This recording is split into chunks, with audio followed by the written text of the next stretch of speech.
내 백성이라 내 자녀라 라는 제목으로 하나님의 말씀의 은혜를 함께 나누도록 하겠습니다.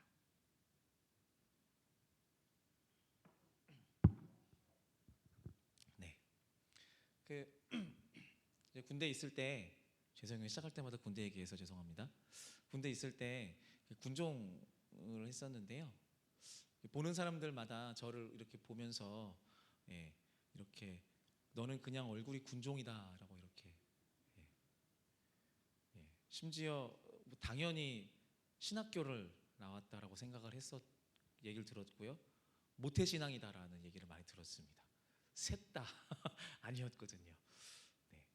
몇 번 말씀드렸다시피 저는 모태신앙이 아닙니다. 고등학교 시절에 처음 신앙생활을 시작했고요. 처음 시작한 교회 공동체의 그 생활, 교회 공동체는요, 저한테 그 말 그대로 안성맞춤이었습니다. 너무 행복했습니다. 그러니까 좋아하는 노래를 실컷 할 수 있는 곳이요. 그때는 코인 노래방이 없었거든요. 노래방도 마음껏 못 가는데 가면은 그냥 악보 놓고 그냥 마음껏 노래해서 너무 좋았습니다. 그리고 그때 당시에 제가 볼 때에 정말 좋은 어른들이 교회 안에 있었습니다. 집사님, 권사님, 장로님, 목사님, 전도사님으로 불리는 그 어른들이 너무 이렇게 친절하고 인자해 보였어요. 그리고 같이 시간을 보낼 수 있는 친구들도 넉넉히 있었고요. 또 저한테 잘해주는 형 누나들도 교회 안에 많이 있었습니다. 그래서 일주일에 한 번 교회를 가는 게 너무 좋았어요. 너무 행복했습니다. 설레고 막 그 전날 교회 간다 이러면서.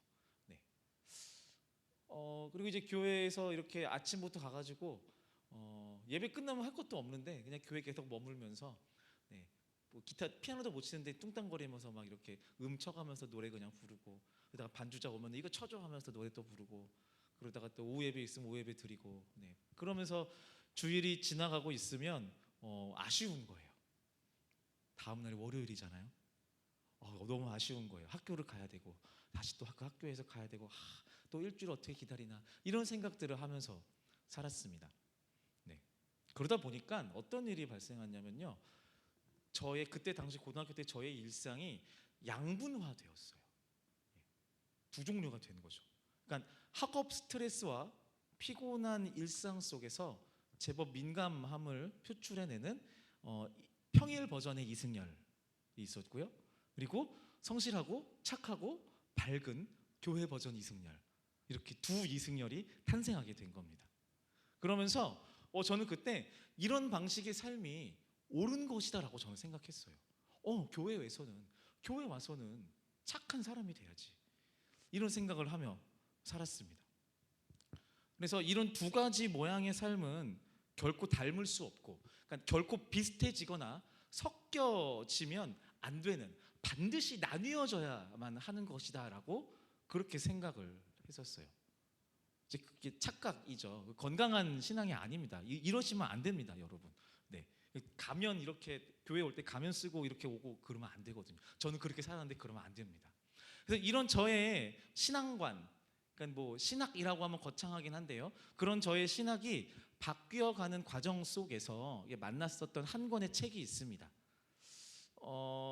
그러니까 저는 찬양을 하는 걸 좋아했었으니까 그런 훈련도 많이 받고 이렇게 하는데, 예배팀을 하는 사람들, 예배팀, 그러니까 찬양팀을 하는 사람들한테 이게 제2의 바이블이다라고 여겨지는 책 한 권이 있습니다. 숨겨진 보물 예배, 되게 흐릿하죠. 이게 단종됐어요. 이제 안 나와요. 그런데 이게 찬양으로 예배를 섬기는 사람들의 신앙적 실제적 도움과 훈련 지침을 제공하는 책입니다. 정말 재미없는데요, 무조건 읽어야 되는 책이라고 그렇게 전 훈련을 받았었어요. 예배를 건강하게 섬기기 위해서 쓰여진 이 책의 가장 첫 번째 챕터, 가장 먼저 소개되는 이야기는 콘티 작성을 잘하는 방법, 또는 찬양팀을 건강하게 잘 세우는 방법, 이런 게 아닙니다. 이 첫 챕터에 나오는 이야기는요, 신앙의 이분법이에요. 신앙의 이분법. 이분법이란 게 혹시 뭔지 아시나요? 이분법. 아군과 적군, 이게 이분법입니다. 그러니까 어떤 거를 딱 볼 때 딱 나눠가지고 이쪽 아니면 저쪽 나누는 거를 이분법이라고 합니다. 그러니까 신앙의 어떤 유무를 떠나서 그러니까 사회화된 사람들은요, 이 이분법을 잘 만들어내는 존재로 이렇게 성장하게 됩니다. 살아가게 된다라는 거죠. 근데 이 이분법이요, 거의 대부분 항상은 아니지만 꽤 자주 혐오와 배제를 만들어내는 도구가 되기도 합니다. 그러니까 이런 거예요. 사람을 볼 때 백인이냐 흑인이냐, 좌파냐 우파냐, 일배냐 패미냐, 뭐 이런 식으로 나누는 겁니다. 그러니까 사람이 어떻게 이렇게 두 부류로 극명하게 딱 나뉠 수 있겠느냐라고 우리 모두는 생각할 수 있죠. 그런데 사실 저와 여러분들은 어느 정도의 이분법을 받아들이면서 적당히 잘 사용하면서 살아가는 것 같습니다. 왜냐하면 이 이분법을 사용하면요, 내가 지금 있는 위치를 안전하게 만들 수 있거든요. 나는 딱 나뉘었을 때 내가 생각할 때의 오른쪽 선한 쪽으로 나의 자리를 옮겨가는 거죠. 그러면 나는 잘 살고 있구나, 나는 건강한 생각을 하고 있구나, 그러면서 이 생각과 다른 사람들을 보면서 쟤는 틀렸네, 제 생각이 이상하네, 이렇게 된다라는 거죠. 결코 여러분들을 정죄하려고 드리는 말씀이 아닙니다. 제가 그렇다라는 것입니다. 그리고 대부분의 사람들이 무겁든 가볍든 이 이분법의 어떤 이 적용 원리를, 작동 원리를 자신의 삶에서 적용하고 살아가는 것 같습니다. 자, 그렇다면 교회 얘기로 좀 넘어와 볼게요. 기독교인들에게도 이런 이분법이 존재할까요? 어떠신가요? 기독교인들, 교회 안에서 이분법이 있나요? 네. 물론입니다. 기독교인들에게 이게 존재하는 신앙적 이분법은 분명히 있어요. 그러니까 이건 성경을 통해서 확인할 수 있는 하나님의 역사 안에서 누가 보아도 이분법으로 보이는 가치관들이 있기 때문입니다. 극명하게 보이는 양극단의 분류가 성경 안에서 존재합니다. 뭐가 있죠? 천국과 지옥, 의와 죄, 뭐 이러한 것들이죠. 이거는 이분법이에요. 네. 성경에서 말하고 있는 이분법입니다. 용서와 징벌, 이것도 이분법이라고 볼 수 있죠. 죄를 단죄하는 정의와 죄를 용서하는 긍휼, 이 두 가지도 이분법의 범주에 들어가기에 충분한 개념입니다. 맞습니다. 하나님은요, 다름이 아니라, 그러니까 다양성이 아니라 그건 틀렸다라고 선언하시는 삶이 분명히 있습니다. 네. 그건 우리가 착각해서는 안 되죠. 그냥 좋은 게 좋은 거야라고 그냥 품어주는 것이 우리가 말하는 기독교 신앙은 아닐 것입니다. 하나님께서도 분명히 아닌 것은 아니다라고 말씀하시는 명확함이 있다라는 거죠. 어떤 지점에서 하나님은 분명 당신의 피조물인 사람들을 어떤 면에서 볼 때 둘로 나누어서 이런 범주화하시는 것처럼 느껴지기도 합니다. 이런 하나님을 주인으로 섬기는 저와 여러분들의 삶에서도 이분법적인 삶의 모양들이 나타나는 게 사실 이상한 것은 아닙니다. 내가 믿는 하나님이, 내가 믿고 따르는 하나님이 성경 안에서 이분법으로 사람들을 나누는 것을 본다면 우리도 그 삶에서 이분법이 드러나는 게 이상하진 않다라는 거죠. 내가 하나님을 믿으니까 하나님도 그러시네, 나도 괜찮겠지 라는 생각을 할 수 있다라는 것입니다. 자, 그러면 이제 생각을 해봐야 됩니다. 아까 제가 이분법이 대부분 편견을 만들고 어떤 오해를 불러일으킨다라고 이렇게 말씀드렸는데, 그러면 하나님이 이분법을 조장하시는 분인가? 좀 이상해집니다. 내가 믿는 하나님은 안 그랬으면 좋겠는데. 하나님의 창조 역사 속에서 처음으로 비슷한 두 존재의 차이가 나타나는 장면은요, 아담과 하와일 거예요. 네, 똑같이 하나님께서 빚으신 사람인데요, 똑같진 않지만 어느 한쪽이 맞고 어느 한쪽이 틀린 건 아니죠. 다른 존재인 거죠. 비슷하지만 다른 존재예요. 첫 사람인 아담과 하와는 하나님의 손으로 처음 만들어내신 다름의 상징입니다. 하나님의 형상을 닮아서 본질적으로 같긴 하지만 분명히 다른 존재이죠. 그리고 그 둘이 하나가 될 때 비로소 하나님의 완벽한 피조물의 완성이 되는 것입니다. 하나님은 그 자체로 완전하지만 인간은 서로 마주보고 서로의 부족한 부분, 놓친 부분, 위험한 부분을 살피고 도와야 비로소 하나님의 형상대로 살아갈 수 있는 것입니다. 좀 다르긴 합니다만 서로 다른 아담과 하와는 서로를 정죄하거나 선을 그어서 자신을 보호하기 위해 이분법을 마구 사용하는 그런 존재가 아닙니다.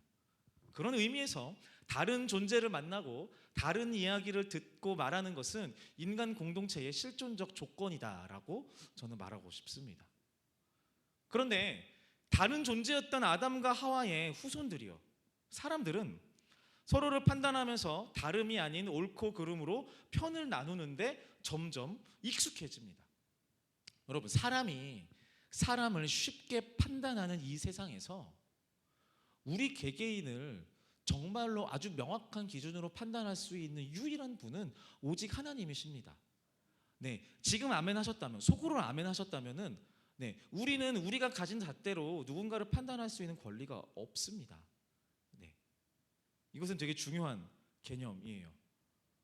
죄를 싫어하시는 정의의 하나님은 동시에 사랑의 규칙을 합당하게 만드시는 분이시죠. 옳고 그름이라는 이분법적인 기준으로 볼 때에 회복 가능성이 없는 죄인된 우리의 허물을 벗겨내시기 위해 독생자 예수를 보내셔서 그 사랑을 완성하신 분이 바로 여호와 하나님, 저와 여러분들의 영적인 아버지 하나님이십니다. 틀려버린 삶, 희망이란 말이 어울리지 않는 삶, 수치가 더 어울리는 연약한 삶, 생명의 자리보다 죽음과 절망의 자리가 더 빈번한 우리의 삶에 우리 하나님께서, 유일한 판단자이고 재판관이신 하나님께서 우리 가운데 오셔서 너의 그 삶이 옳다, 너에게도 아직 희망이 있다, 네가 바로 의인이다, 너에게 생명이 있다라고 말씀하시는 하나님이라는 것입니다. 하나님께서 우리의 삶을 향하여 하나님의 이분법의 잣대를 사용하신다면 우리는 우리의 객관적인 우리의 삶의 어떠한 허물을 볼 때에 그 이분법에서 좋은 쪽으로 갈 가능성은 없습니다. 그런데 그 하나님께서, 유일한 기준이시며 판단자이신 그 주님께서 우리를 바라보시면서 이분법의 기준을 갖다 댈 때 하나님은 하나님의 권능으로 우리를 오른쪽으로 옮겨가신다라는 거죠. 이것은 우리의 공로가 아닙니다. 네, 하나님은 이분법의 하나님이기도 합니다. 그런데 우리는 그 기준에서 결코 하나님으로 인해 죄의 길로 가지 않는 존재라는 것이죠. 멸망의 길로 가지 않는 존재라는 것이죠. 우리의 왕이신 하나님, 동시에 우리의 아버지가 되신 하나님. 오늘 이 시간에는요, 이 호세아 선지자의 삶을 통해서 드러내시는 우리를 향하신 하나님의 사랑을 함께 만나보고 싶습니다. 네, 이제 서론이었습니다. 깜짝 놀라셨죠? 앞뒤 좌우에 있는 분들에게 이렇게 축복해 주시겠습니까? 하나님께서 집사님, 권사님, 장로님을 정말 많이 사랑하십니다. 이렇게 인사해 주세요.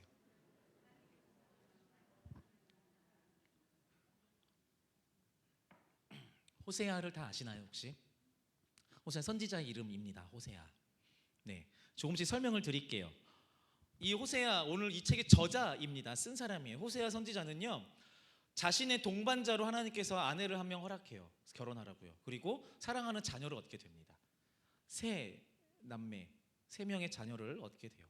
하나님께서 그 세 남매에게 직접 명령해서 이름을 붙여 주십니다. 그 이름하여 이스라엘, 로루하마, 로암미입니다.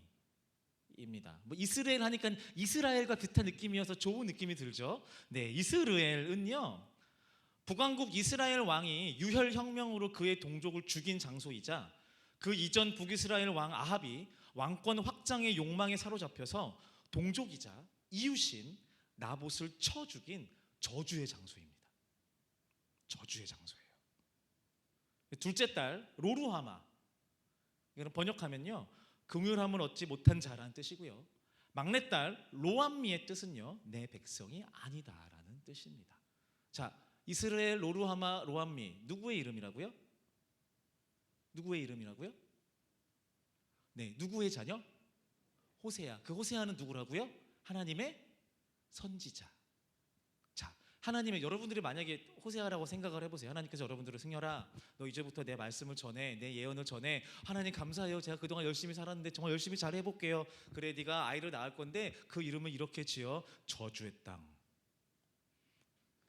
긍휼함을 얻지 못한 자, 내 백성이 아니야, 이렇게 이름을 지으라고 하는 거예요. 어떠시겠어요? 한 분이 고개를 가로이렇게 하셨습니다. 네, 아무도 반기지 않습니다. 너무 하는 것처럼 보입니다. 하나님은 지금 당신이 세우신 선지자의 아들, 딸들, 그러니까 그의 삶을 사용하여 이스라엘 백성들을 향해 선긋기를 하는 것 같아요. 그러니까 이들에게 저주의 말을 퍼붓기 위해서 호세아 선지자의 삶을 사용하는 것처럼 보인다는 거죠. 너무 무시무시하잖아요, 이 새 이름은요. 너희의 죄 때문에 너희는 더 이상 내 백성이 아니다 라고 선포하시는 것처럼 보인다는 겁니다. 근데 이게요, 여러분, 창조주 하나님의 규칙이에요. 하나님의 뜻을 떠나서 방종하게 행하는 모든 피조물들은요, 하나님의 백성이 될 수 없습니다. 이것은 당연합니다. 당시 이스라엘뿐만이 아니라 하나님을 우리의 왕으로 믿는 저와 여러분들은요, 하나님을 왕으로 고백하잖아요. 그러면 그 하나님이 우리의 왕이시면 우리는 왕 대신 하나님의 백성입니다. 이 말은 왕이신 하나님이 다스리시는 나라의 규칙이 있다면 그 나라의 백성인 우리는 마땅히 그 규칙을 지키고 살아가야 하는 의무와 책임이 있다라는 거죠. 그 백성들이 그 나라의 법, 그러니까 왕이 제정한 법을 따르지 않고 산다고 한다면 결과는 자명한 것입니다. 그 나라의 백성이 될 수 없습니다. 왕을 향하여 나의 왕이시여 나는 당신의 백성입니다 라고 말만 하고 그 왕이 제정한 법을 지킬 마음이 없다면 거짓말인 겁니다. 그 나라의 백성이 될 수 없습니다. 본문의 역사로 돌아오겠습니다. 이 책이 쓰여졌던 당시 호세아 선지자가 살았었던 때는요, 남유다와 북이스라엘이 있을 때요, 이 북이스라엘 왕국이 이방 나라 민족인 아수르 민족에 의해서 멸망당하기 일보 직전입니다. 남유다와 북이스라엘이 시간 차이를 두고 멸망하는데요, 네, 하나님의 회초리라는 표현을 들어보셨을 겁니다. 북이스라엘을 멸망시킨 아수르 나라가 엄청나게 강대국이고 비교도 할 수 없을 정도로 강한 민족이기 때문에 북이스라엘이 멸망한 게 아니라 이스라엘이 왕 되신 하나님의 백성 민족으로 살기를 포기했기 때문에 하나님이 그들을 놓아버리신 겁니다. 하나님의 회초리로서 아수르가 사용된 거죠. 하나님의 징벌을 당한 겁니다. 하나님 나라의 백성이었으나 그들의 죄로 인해서 버려져서 하나님의 백성이 아니게 된 것입니다. 자초한 거죠. 이스라엘은요, 하나님의 이분법적인 기준, 그러니까 의인과 죄인이라는 기준에서 자명하게 죄인 쪽으로 쏠렸던 삶을 살았던 민족입니다.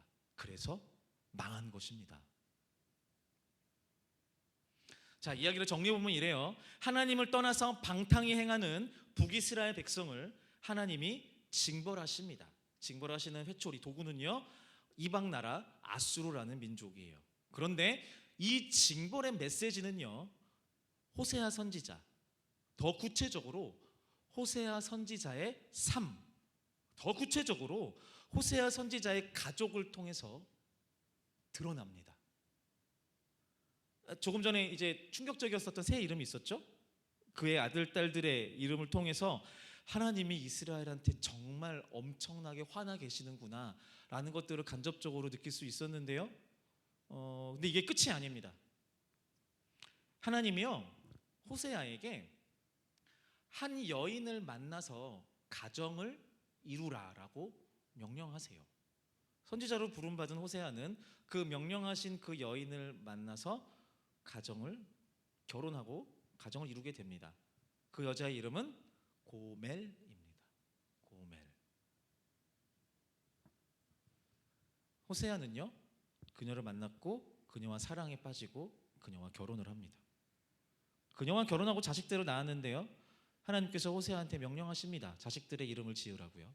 아까 말씀드렸죠, 말도 안 되는 이름을 명령하십니다. 정말 부르기 싫은 이름을 사랑하는 아들 딸들의 이름으로 지으라 명령하시죠. 그리고 호세아가 사랑하는 아내 고멜은요, 어느 순간부터 어느 순간부터 음란한 삶을 살기 시작합니다. 음란한 삶을 살기 시작합니다. 그 지역에서 정말 유명한 창녀로 전락하게 됩니다.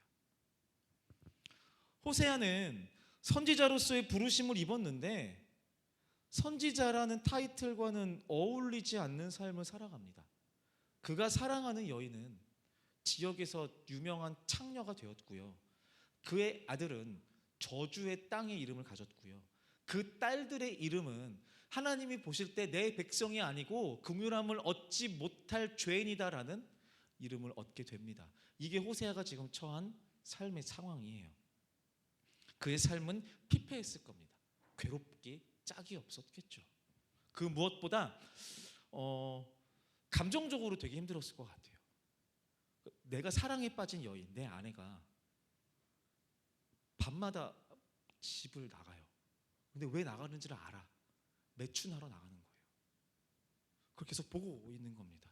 몇 번을 용서하고 데리고 와서 씻기고 당부하고 애원도 하고 부탁도 하지만 이 고멜이라는 여인은 남편 호세아의 말을 듣지 않습니다. 또 밤만 되면 또 옷을 차려입고 나갑니다. 매번 외면당하는 사랑에 가슴을 치고 눈물을 흘리며 애통했겠죠. 호세아는 부르짖었을 겁니다. 하나님, 도대체 왜 이런 여인을 내게 주신 것입니까? 왜 이런 여인을 내가 사랑하게 된 겁니까? 내가 사랑하는 고멜로 인해서 나는 지금 너무 괴롭습니다. 그리고 불현듯 깨닫는 하나님의 마음이 있었을 것입니다.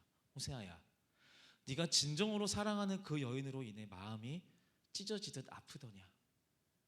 발광할 듯 괴롭더냐? 당연하다. 네가 진심으로 사랑하기에 분하고 억울하고 아픈 것이다. 그러나 사랑해라. 그 사랑을 포기하지 말아라. 그것이 너를 향한, 그리고 너희 민족을 향한 나의 사랑이다. 이 마음을 호세아에게 부어주셨을 거예요.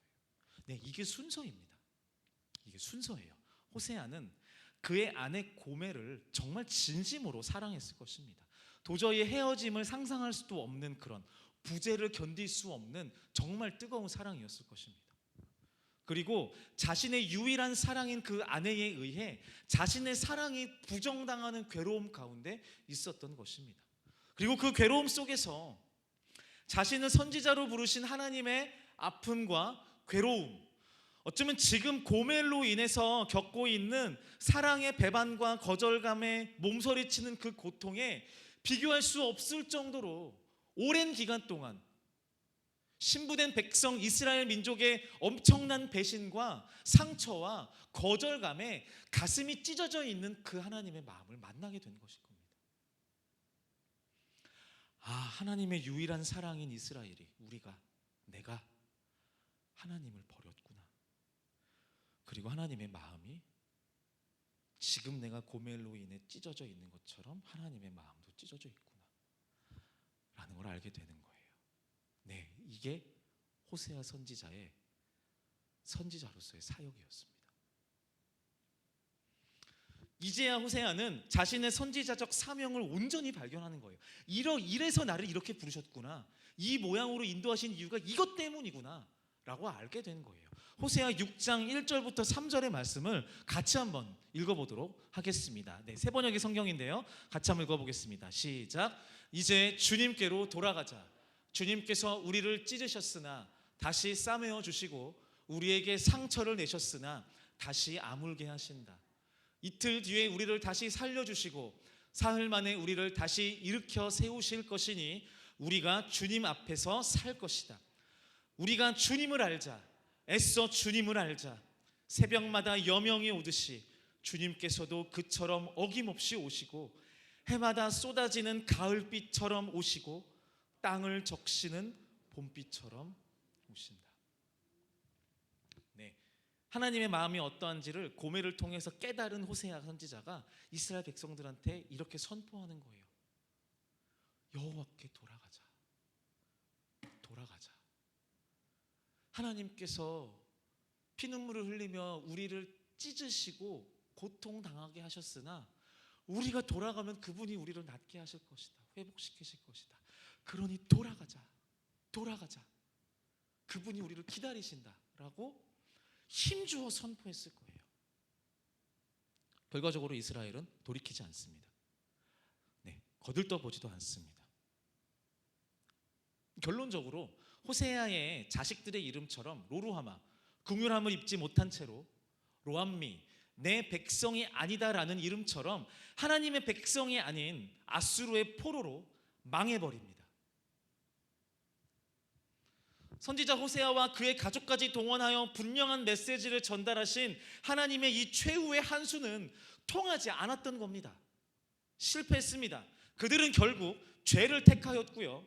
그래서 하나님의 이분법의 기준에 의해 멸망당한 것처럼 보입니다. 그런데 이게 끝이 아닙니다. 오늘 읽었던 성경의 호세아서 1장 10절에서 하나님이 예언을 하시는데요. 갑자기 온도가 바뀌어요. 이 전까지는 고멜, 이스라엘, 로루하마, 로암미, 이름도 부르기 싫은 지긋지긋한 저주의 이름들로 이렇게 막 분노로 쏟아내는 것처럼 보였는데 갑자기 이 호세아 1장 10절에서 온도가 좀 바뀌어요. 성경책 있으신 분들은 찾아보셔도 좋고요. 화면에도 나오는데요. 호세아 1장 10절의 말씀을 같이 한번 읽어보겠습니다. 시작. 그러나 이스라엘 자손의 수가 바닷가의 모래같이 되어서 헤아릴 수도 없고 셀 수도 없을 것이며 전에 그들에게 이르기를 너희는 내 백성이 아니라 한 그곳에서 그들에게 이르기를 너희는 살아계신 하나님의 아들들이라 할 것이라. 정의의 하나님은요, 죄악된 백성을 자신의 백성으로 삼을 수 없습니다. 이건 하나님의 법입니다. 공의의 하나님께서는 죄가 있는 존재를 받아들이실 수 없습니다. 정의의 하나님이기 때문이죠. 죄를 용납할 수 없습니다. 그래서 하나님이 선택한 방법은요, 기다리시는 겁니다. 호세아가 그의 유일한 사랑 고멜의 방랑과 죄악을 참고 기다리는 것처럼 하나님은 하나님의 유일한 사랑 이스라엘의 방탕과 죄악이 그쳐지고 돌이킬 때까지 기다리십니다. 아까 말씀드렸죠? 호세아가 그래서 돌아가자라고 권면하잖아요. 하나님은 기다리시기로 결정하십니다.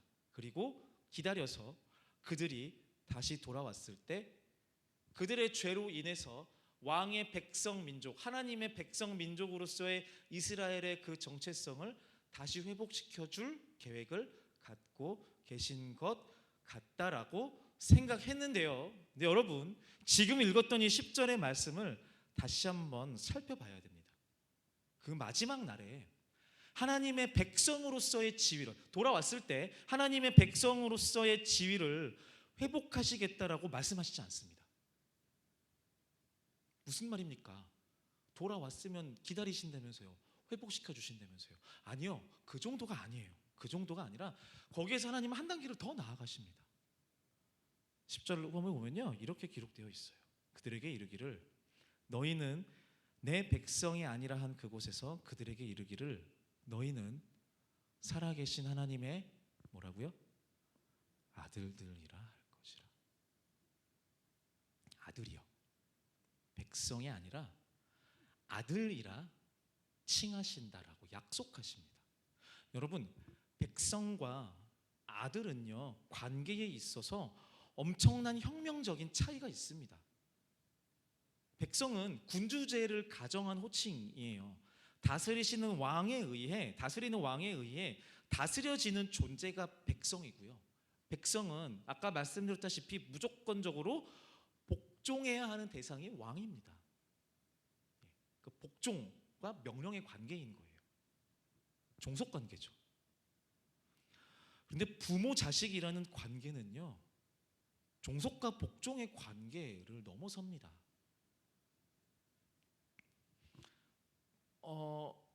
피를 헛되게 흘리고 반항하면서 하나님의 법을 쓰레기처럼 버린 대가로 너희들은 내 백성이 아니다 라고 하나님께서 선언하시지만, 그렇다고 어찌 천륜을 끊겠느냐라고 한탄하시는 하나님의 사랑의 고백인 거예요.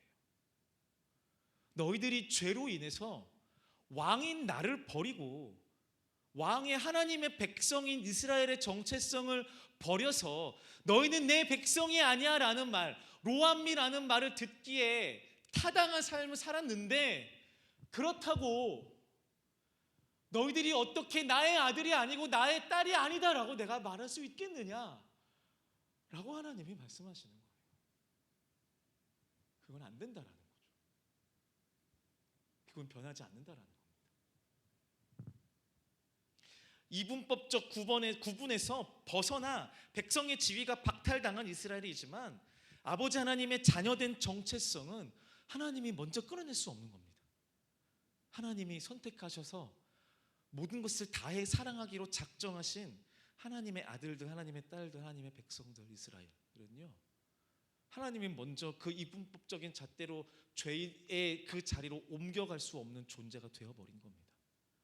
하나님이 직접 선택하셨고요, 하나님이 그렇게 인도해 가시고요, 그렇게 아들들이라 불려질 때까지 하나님은 기다리시겠다라고 하는 겁니다. 그러면요, 이것은 이스라엘 백성들의 입장에서 볼 때에 다시 돌이킬 수 있는 회복의 시간이 째깍 가고 있는 게 아니에요. 하나님한테 그 시간 제한이 없어요. 왜냐하면 아들, 딸들 못 버려요. 하나님은요, 버릴 수 없어요. 그러면 돌아오라, 돌아오라, 돌아오라. 언제든 좋으니 돌아오라. 너희는 내 아들이고 내 딸이다. 너희를 향한 내 사랑이 포기될 가능성은 없으니 언제든 돌아오라. 이분법에 대한 이야기를 서두에 말씀드렸습니다. 하나님의 백성된 우리가 하나님의 법을 따르지 않는다면 우리는 하나님의 법에 의해 하나님의 백성에서 벗어난 죄인이고 행악자로 구분될 것입니다. 우리는 로암미라는 선포를 듣기에 마땅한 삶을 살았던 죄인들이죠. 그러나 하나님의 자녀된 우리는 우리의 악한 죄악과 상관없이 부모인 하나님의 사랑 안에 있는 것입니다. 우리의 존재, 그러니까 하나님의 피조물이라는 이 존재에 변질이 없는 한 우리는 하나님의 사랑의 기준점에서 절대로 벗어나지 않는 자들인 겁니다. 그래서 호세아는 조국 북이스라엘의 멸망, 자신과 가족의 멸망 속에서도 말씀을 붙들 수밖에 없었을 것입니다. 하나님의 백성의 권리를 스스로 떠났지만 하나님의 자녀된 권세는 없어지지 않을 것이다 라는 믿음을 붙들었을 것입니다. 이 믿음까지 버리면 호세아는 정말 붙들 수 있는 게 없거든요. 자신으로부터 찾을 수 없는 구원의 가능성을 하나님의 약속을 의지하여 갈망하고 간구하였을 것입니다. 그리고 이 믿음은요, 비단 호세아나 이스라엘 민족뿐만이 아니라 날마다 하나님을 떠나지만 우리를 포기하지 않으시는 아버지 하나님을 향한 저와 여러분들의 믿음의 모양이어야 할 것입니다. 나를 포기할 수 없는 하나님 아버지의 사랑, 나를 포기하지 않을 하나님 아버지의 사랑. 이제 우리가 함께 찬양하면서 같이 기도하고 싶은데요, 여러분들에게 하나님은 어떤 분이십니까? 여러분들에게 하나님은 어떤 분이십니까? 제법 타이트한 영적 기준을 우리한테 제시해서 소위 삐져나가는 삶을 살지 못하게 꽉 붙드시는 그런 분이십니까? 하나님 나라의 기준에서 벗어난 삶을 살 때 우리를 징벌하고 회초리를 언제든지 들고 우리를 내리치시는 재판장 같은 분이십니까? 네, 지금 제가 말씀드린 이 표현은 성경에 기록되어 있는, 성경에서 표현하고 있는 하나님 아버지에 대한 속성입니다. 틀리지 않습니다. 하나님은 우리의 경외를 받게 합당하신 분이신, 두려우신 하나님이시거든요. 그러나 여러분, 크고 광대하시며 엄하신 재판장이신 하나님보다 그 무엇보다 하나님이 여러분들의, 저와 여러분들의 아버지가 되심을 잊지 마시기 바랍니다. 우리는 근본적으로 하나님의 자녀들이라는 것을 꼭 기억하시기를 바랍니다. 그 어떤 것으로 비견될 수 없는 완벽하고 완전한 하나님의 끊을 수 없는 그 사랑의 대상이 되었음을 꼭 믿으시기를 바랍니다. 그래서 두려움에 사로잡혀 우리의 삶을 돌이키는 것이 아니라, 징벌이 두려워서 하나님의 백성으로 살기로 결단하는 게 아니라, 나를 포기하지 않는, 아니 너무 사랑해서 포기하지 못하는 그 아버지의 사랑에 감격하여 그분의 백성으로, 그분의 아들 딸로 살아가시기를 결단할 수 있기를 바랍니다. 우리 함께 아버지 하나님의 사랑을 찬양하며 나아가십시다.